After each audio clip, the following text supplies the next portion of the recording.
بسم اللہ الرحمن الرحیم۔ حضرت حسین رضی اللہ عنہ کی شہادت۔ دوستو، حضرت حسین رضی اللہ عنہ کی شہادت کا واقعہ تو ایسا ہے کہ حضرت حسین رضی اللہ عنہ کی شہادت سے آسمان و زمین بھی کانپ اٹھے۔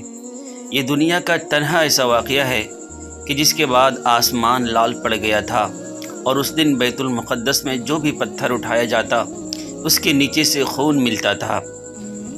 کئی دنوں تک لال آندھیاں چلتی رہیں اور ہر طرف ایک وحشت سی چھائی رہی، کیونکہ حضرت حسین رضی اللہ عنہ کی شہادت کوئی عام شہادت نہیں تھی، بلکہ نبی کے نواسے حضرت حسین رضی اللہ عنہ کو بڑی بے دردی سے کربلا کے میدان میں شہید کیا گیا تھا۔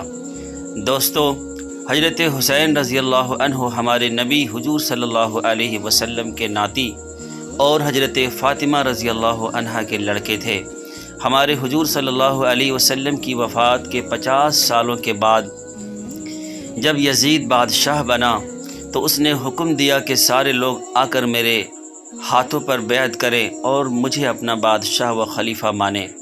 یزید ایک بہت گنہگار اور عیاشی کرنے والا انسان تھا۔ وہ مسلمانوں کا بادشاہ بننے کے بالکل لائق نہیں تھا، یہاں تک کہ کئی تاریخ لکھنے والوں نے یزید کے بارے میں لکھا ہے کہ وہ شراب بھی پیتا تھا۔ اسی لیے جب حضرت حسین رضی اللہ عنہ کو اس بات کی خبر ہوئی کہ یزید مسلمانوں کا خلیفہ و بادشاہ بن چکا ہے، تو انہوں نے فرمایا کہ یزید بادشاہ بننے کے بالکل لائق نہیں ہے، اس لیے میں کبھی بھی اس کے ہاتھوں پر بیعت نہیں کروں گا، کیونکہ حضرت حسین رضی اللہ عنہ ہمارے نبی کے نواسے اور اس وقت لوگوں میں سب سے زیادہ مشہور ہستی تھے۔ اس لیے مسلمانوں میں جب تک حضرت حسین یزید کو اپنا خلیفہ نہ مانتے، تب تک دوسرے مسلمانوں کی ایک بہت بڑی تعداد بھی یزید کو اپنا خلیفہ ماننے کے لیے تیار نہ ہوتی۔ یہ خبر جب مدینہ کے گورنر ولید تک پہنچی تو اس نے حضرت حسین رضی اللہ عنہ کو اپنے پاس بلایا اور کہا کہ آپ یزید کو اپنا خلیفہ مان لیں، ورنہ آپ کے خلاف کوئی بڑا فیصلہ لیا جائے گا۔ حضرت حسین رضی اللہ عنہ نے جواب دیا کہ میں کسی گنہگار انسان کو اپنا بادشاہ ہرگز نہیں مان سکتا، اس لیے میں مرنا تو گوارا کروں گا، لیکن یزید کو کبھی بھی اپنا خلیفہ نہیں تسلیم کروں گا۔ کوفہ شہر کے بہت سے لوگ ایسے تھے جو حضرت حسین رضی اللہ عنہ کی طرح یزید کو اپنا خلیفہ ماننے کے لیے تیار نہیں تھے۔ اس لیے جب ان لوگوں کو خبر ہوئی کہ حضرت حسین نے بھی یزید کو خلیفہ ماننے سے انکار کر دیا ہے، تو کوفہ شہر والوں نے بہت سارے خط لکھ کر حضرت حسین رضی اللہ عنہ کو کہا کہ آپ ہمارے پاس کوفہ آ جائیں، ہم آپ کو اپنا بادشاہ و خلیفہ تسلیم کریں گے، اور آپ کی خاطر اگر ہمیں لڑنا پڑے تو ہم اپنی جانوں کا نذرانہ بھی پیش کریں گے۔ یہ بات جب حضرت حسین رضی اللہ عنہ کو پہنچی تو انہوں نے کوفہ شہر جانے کا ارادہ بنا لیا، لیکن حضرت عبداللہ بن عباس نے کہا کہ آپ اس طرح سفر نہ کریں، یزید کی حکومت بہت ظالم ہے، اس لیے وہ آپ کے خلاف کوئی بھی قدم اٹھا سکتے ہیں، اس لیے آپ کوفہ والوں کو پیغام بھیج دیں کہ اگر وہ حقیقت میں آپ کو اپنا خلیفہ تسلیم کرتے ہیں تو خود ہی اپنا لشکر لے کر مدینہ آ جائیں۔ لیکن حضرت حسین رضی اللہ عنہ نے جواب دیا کہ نہیں، میں کوفہ جانا مناسب سمجھتا ہوں، کیونکہ میں نے آج رات اس بارے میں ایک خواب بھی دیکھا ہے اور میرا لڑائی کرنے کا کوئی بھی ارادہ نہیں ہے۔ جب یزید کو خبر ہوئی کہ حضرت حسین نے اسے اپنا بادشاہ ماننے سے انکار کر دیا ہے، تو اس نے ہر وہ طریقہ اپنایا کہ جس سے وہ حضرت حسین کو ڈرا دھمکا کر اپنی بات ماننے کے لیے راضی کر لے۔ اس لیے جب یزید کو خبر ہوئی کہ حضرت حسین رضی اللہ عنہ کوفہ شہر کی طرف اپنا لشکر لے کر نکل چکے ہیں اور کوفہ والے حضرت حسین کو اپنا خلیفہ و بادشاہ بنانا چاہتے ہیں، تو یزید نے اپنے محل میں ایک بہت ہی ظالم اور سخت دل انسان کو کوفہ شہر کا گورنر بنا دیا۔ اس کا نام ابن زیاد تھا۔ یزید نے اپنے گورنر ابن زیاد کو حکم دیا کہ اگر حضرت حسین رضی اللہ عنہ کوفہ شہر پہنچنے کی کوشش کرے تو انہیں راستے میں ہی روک دیا جائے اور انہیں کسی حال میں بھی کوفہ نہ پہنچنے دیا جائے۔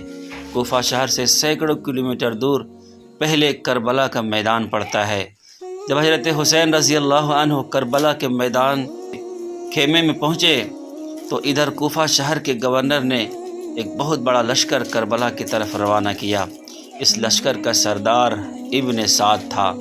دشمنوں کا لشکر جیسے ہی کربلا کے میدان میں پہنچا تو سب سے پہلے ان لوگوں نے ندی کے کنارے اپنے آدمیوں کو پھیلا دیا تاکہ حضرت حسین کے قافلے والوں کو ایک بوند بھی پانی نصیب نہ ہو سکے اور یہ لوگ مجبور ہو کر یزید کو اپنا خلیفہ مان لیں۔ حضرت حسین رضی اللہ عنہ کے ساتھ صرف 72 لوگ تھے، جس میں 32 لوگ گھوڑوں پر سوار تھے اور باقی سب پیدل آئے تھے۔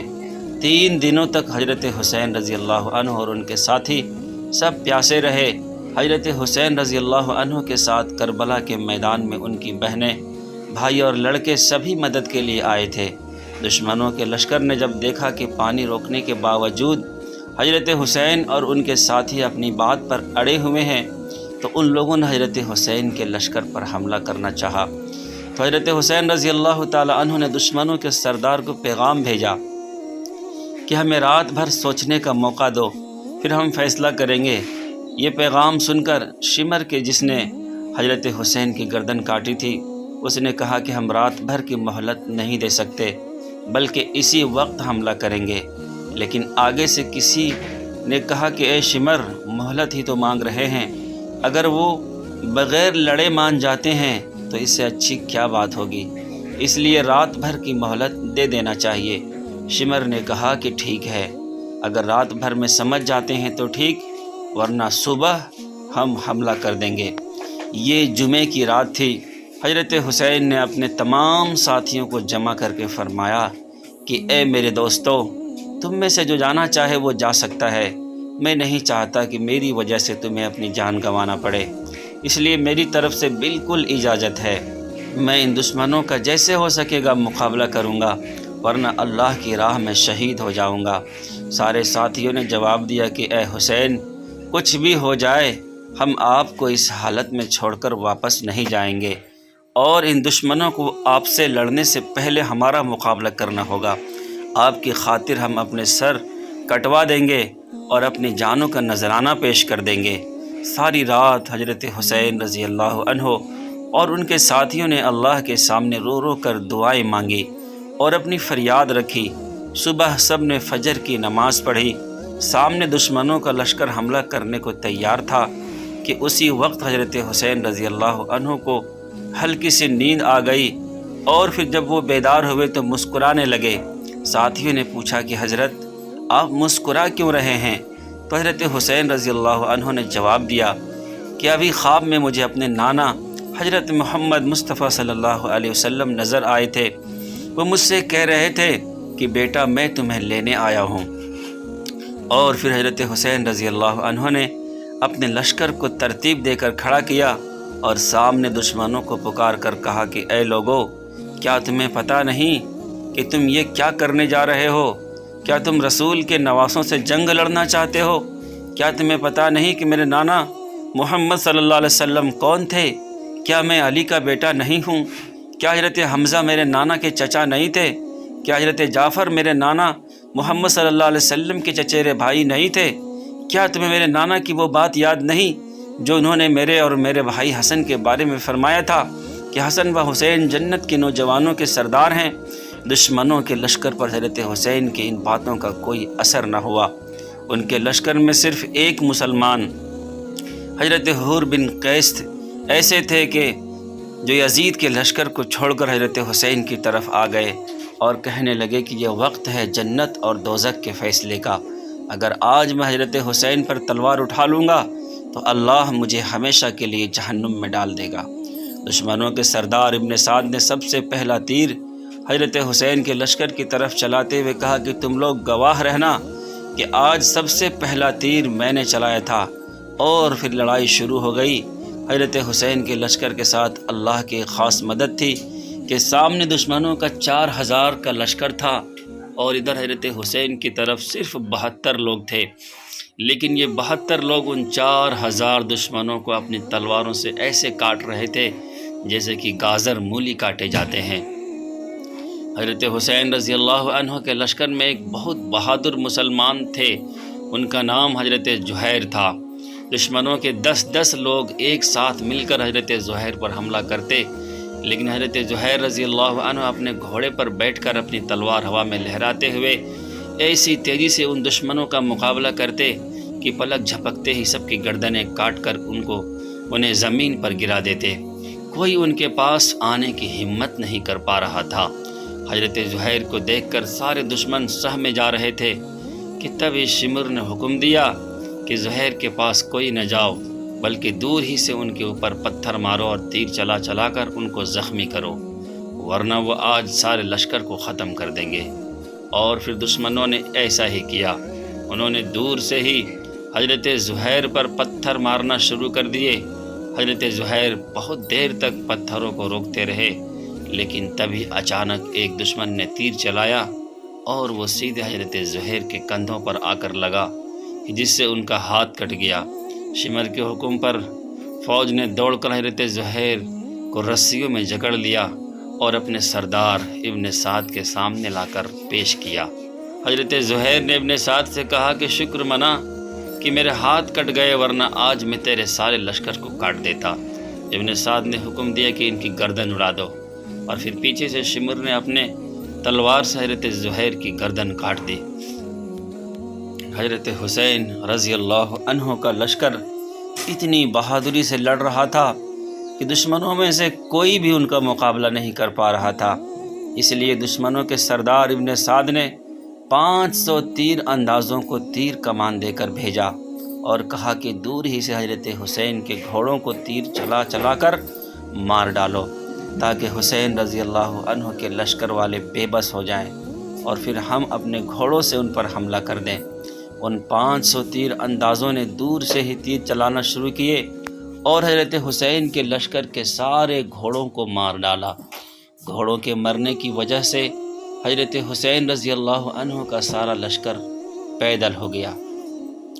جمعے کا دن تھا، دوپہر کا وقت ہو چکا تھا، جمعے کی نماز کا وقت قریب تھا، تو حضرت حسین رضی اللہ عنہ نے اپنے ایک ساتھی سے کہا کہ آواز لگا کر دشمنوں کے سردار سے کہو کہ ہمیں جمعے کی نماز پڑھنا ہے، تم تھوڑی دیر کے لیے اپنے لشکر کو روک لو تاکہ ہم نماز پڑھ سکیں۔ لیکن سامنے سے دشمنوں کے سردار نے جواب دیا کہ ہم تمہیں نماز نہیں پڑھنے دیں گے۔ مجبور ہو کر حضرت حسین نے نماز خوف پڑھی۔ وہ اس طرح کہ آدھے لوگ دشمن کا مقابلہ کر رہے تھے اور آدھے لوگ پیچھے جماعت کے ساتھ جمعے کی نماز پڑھ رہے تھے۔ پھر جب یہ لوگ نماز سے فارغ ہوئے تو یہ دشمن کا مقابلہ کرنے لگے اور باقی لوگوں نے آ کر اپنے جمعے کی نماز پڑھی۔ لڑائی مسلسل جاری تھی۔ دشمنوں کی فوج کے پاس گھوڑے اور ہتھیار تھے، لیکن حضرت حسین کی فوج کے سارے گھوڑے مارے جا چکے تھے۔ اس لیے دشمنوں نے آگے بڑھ کر حضرت حسین رضی اللہ عنہ کی فوج پر حملہ کر دیا اور ایک ایک کر کے حضرت حسین کی فوج کے سارے لوگوں کو مار دیا۔ حضرت حسین کے بڑے لڑکے حضرت علی اکبر سامنے کھڑے تھے۔ ایک دشمن نے اپنا گھوڑا دوڑایا اور حضرت علی اکبر کے سینے پر اپنی تلوار بھونکتے ہوئے ان کی گردن اڑا دی۔ اپنے بیٹے کو اس طرح قتل ہوتا دیکھ حضرت حسین رضی اللہ عنہ بھی تڑپ اٹھے اور دوڑ کر علی اکبر کو اپنے گود میں لے لیا۔ آنکھوں میں آنسو جاری ہو گئے، لیکن دشمنوں نے آج نواسۂ رسول پر رحم نہ کھایا۔ حضرت علی اکبر نے اپنے باپ حضرت حسین رضی اللہ عنہ کی گود میں ہی دم توڑ دیا۔ حضرت حسین رضی اللہ تعالیٰ عنہ نے اپنے بیٹے کی لاش اٹھا کر ایک کنارے رکھی۔ اسی وقت ایک دشمن نے حضرت حسین رضی اللہ عنہ پر حملہ کرنا چاہا تو حضرت حسین کے بھائی حضرت عباس آگے بڑھے اور اس دشمن کا جم کر مقابلہ کیا، لیکن وہ اپنے گھوڑے پر سوار تھا اور حضرت عباس پیدل تھے، اس لیے تھوڑی دیر کے مقابلے کے بعد اس دشمن نے حضرت عباس کو بھی شہید کر دیا۔ ایک ایک کر کے سارے اہل بیت شہید ہوتے جا رہے تھے۔ حضرت حسین کے ساتھ اس دن ان کے گھر والوں میں سے 18 لوگ آئے تھے، لیکن یہ دشمن ایک ایک کو تاک تاک کر شہید کرتے جا رہے تھے۔ حضرت حسین رضی اللہ عنہ اپنی آنکھوں کے سامنے اپنے بچوں اور بھائیوں کو ذبح ہوتا دیکھ رہا تھا۔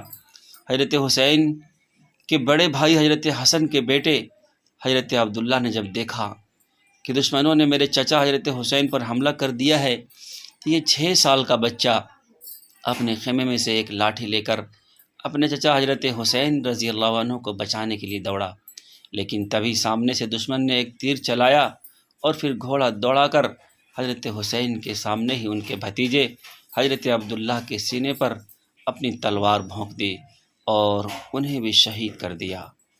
اس وقت دشمن نے حضرت حسین کے بھتیجے کے سینے پر اپنی تلوار بھونکی تو بھتیجے عبداللہ نے چیختی آواز میں اپنے چچا حضرت حسین کو پکارتے ہوئے کہا کہ ہائے میرے چچا مجھے بچاؤ۔ حضرت حسین رضی اللہ تعالیٰ عنہ اپنے بھتیجے کو بچانے کے لیے دوڑے، لیکن تب تک دشمن اپنا کام کر چکا تھا اور حضرت عبداللہ کے سینے سے خون کا فوارہ ابل رہا تھا۔ حضرت حسین رضی اللہ عنہ نے دوڑ کر اپنے بھتیجے عبداللہ کو اپنی گود میں لے لیا اور روتے ہوئے کہا، اے میرے بھتیجے مجھے معاف کر دینا، آج کربلا کے میدان میں تیرا چچا حسین بہت بے بس ہے۔ دیکھتے ہی دیکھتے بھتیجے نے حضرت حسین کی گود میں ہی دم توڑ دیا۔ حضرت حسین نے روتے ہوئے بھتیجے کی لاش اٹھا کر کنارے رکھی۔ خیمے کے اندر سے گھر کی عورتیں یہ سارا منظر دیکھ رہی تھی۔ حضرت حسین رضی اللہ عنہ کی بہن حضرت زینب رضی اللہ عنہ خیمے کے اندر مصلی بچھا کر اللہ کے سامنے سجدے میں گری ہوئی رو رہی تھی اور دعائیں کر رہی تھی کہ اے اللہ، آج اپنے نبی کے نواسے اور میرے بھائی حسین کی مدد فرما۔ یا اللہ، آپ دیکھ رہے ہیں نا کہ ان دشمنوں نے کیسے میرے گھر والوں کو شہید کر دیا ہے۔ دوستو، باقی کا واقعہ آئندہ ویڈیو میں انشاءاللہ آپ کے سامنے پیش کروں گا۔ بہت بہت شکریہ۔ آپ سے گزارش ہے کہ آئندہ ویڈیو جو میں اپلوڈ کروں گا اسے آپ ضرور دیکھیں۔ ویڈیو اچھی لگی ہو تو لائک کریں اور ایک پیارا سا کمنٹ ضرور کر دیں، اور ہمارے اس چینل کو پلیز سبسکرائب کر لیں تاکہ ہمارا حوصلہ افزائی ہو۔ بہت بہت شکریہ۔